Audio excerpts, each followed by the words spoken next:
insights about benchmarking time series estimators with sktime. Jigyasu is a contributor in scientific computing and data science ecosystem and an active developer of sktime.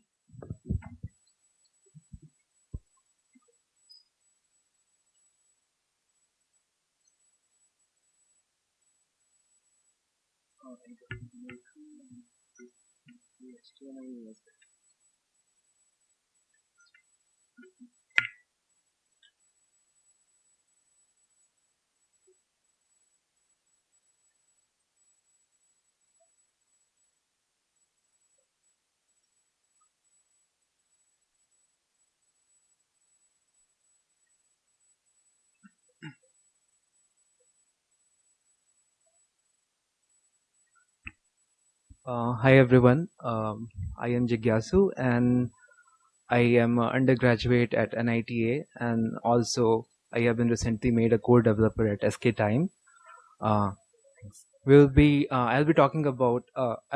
be very briefly talking about benchmarking time series models with sktime and how sktime makes it easier and efficient. So the first question that should be in your mind right now, and I expect you to be a bit familiar with time series models if you're attending this talk. The first question that should be in your mind right now is that why do we need to benchmark in the first place, right? So in the recent years, there has been a explosion of time series models. So if you look at the evolution of um, how like time series models like practically came into being. So in the 70s and 80s, there were a lot of statistical models like ARIMA, SARIMA, the exponential smoothing family, and then later in the 2000s, there were people started adopting machine learning models like random forest and all of that. Then came the deep learning boom around 2014. People started using CNNs and LSTMs. You probably might have seen a lot of stock prediction projects that undergraduates make. They use ton of RNN and LSTM into their project. I have always wondered, like, if they really did accurate stock prediction, why are they still in the college and not on a like ship or something? But yeah, then in the 2020s and after the ChatGPT era, there was a lot of foundation models that started popping up. Kronos, Moirai, these were Kronos from Amazon Research, then Times FM by Google. So we started seeing a lot of these models that started popping up in time series domain. So it gets very difficult to really understand which model is good for our use case. So benchmarking, basically time series is used in a variety of sectors, retail, healthcare, energy, and as we have seen in the previous talks, in scientific research as well, that bird talk, the people were analyzing time series data on birds. So yeah, we see a ton of time series uses, and it gets very important to know which model works on our use case. And as contrary to what marketing claims that newer models are always better, I think not I think it's the performance of those models often varies across data sets, domains, and metrics. So it gets very important to benchmark our own benchmark for our own use case. um, so yeah, basically the benchmarking helps us answer two important questions: which model actually work for my use case, and since foundation models are very expensive to train, are they even outperforming the statistical baselines on my own proprietary data sets? So how does sktime come into play and helps in benchmarking time series models? So I'll first give a brief introduction about sktime. It's an open source, free to use, and community governed time series machine learning framework. It has a scikit-learn like API. So if you're very familiar with scikit-learn, you'll find sktime quite familiar as well. So if you're used to fit and predict methods, you'll be very familiar with sktime's API as well. It has a BSD3 permissive license, so anyone can use it freely without worrying of any copyright claims or whatever. We are in a FOSS conference after all. Anyway, so another cool thing about sktime is that we have the I can claim this very openly. We have the largest model zoo.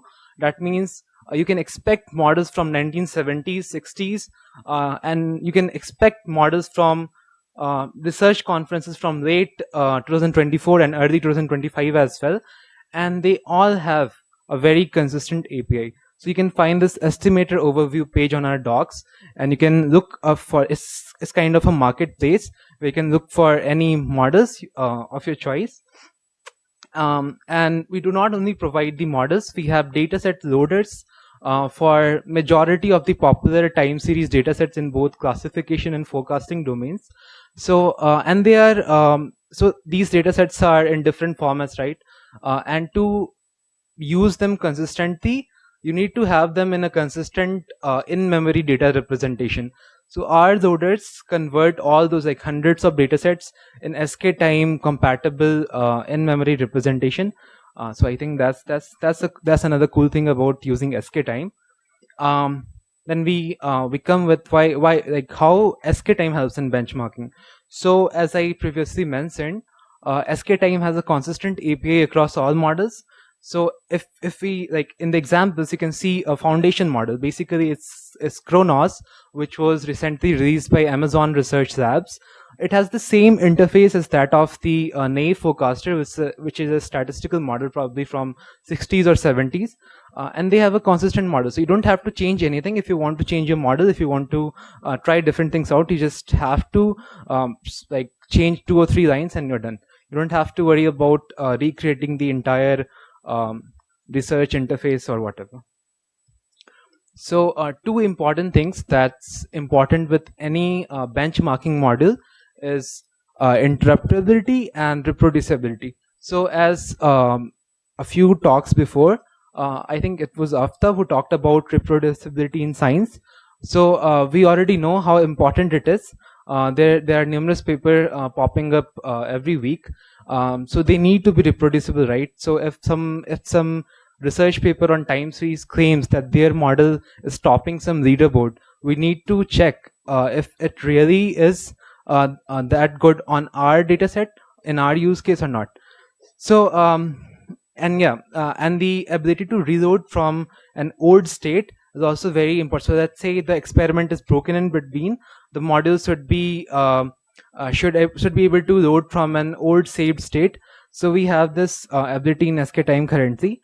Benchmarking is performed in sktime across a combination of estimators and tasks.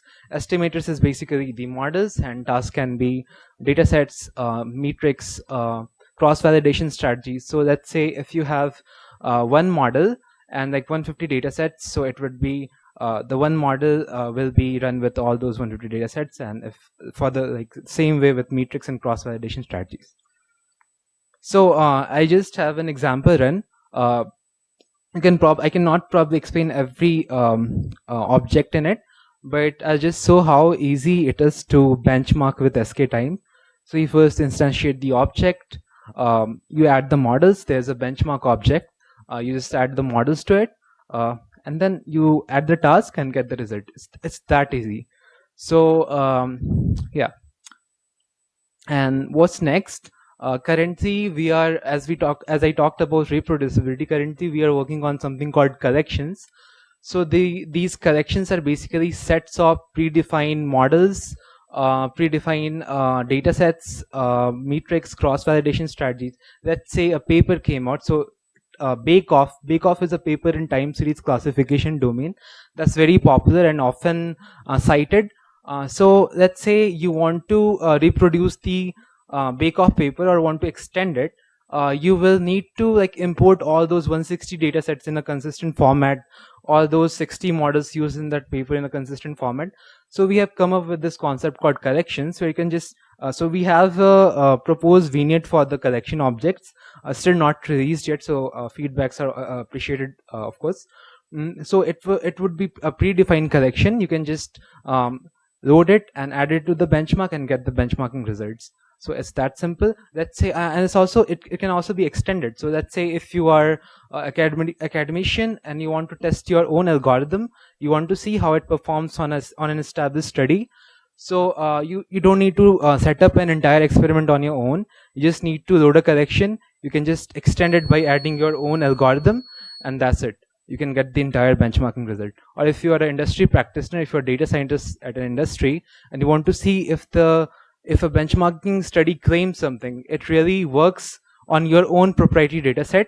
You can just add your own data set to an existing collection, and you can run the benchmark. So yeah. I think that's it. Thank you very much for listening, and we always welcome new contributors. There's the QR code for our Discord community. Feel free to join in, and if you want to contribute, feel free to contribute. I'm open to any questions now. Yeah, sure.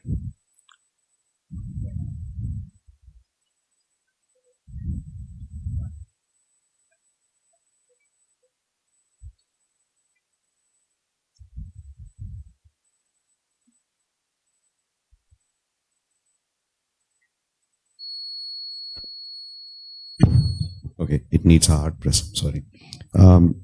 What's your recommendation for a good data structure or a class or a type or something which works with uniformly well with something like sktime and with stats models?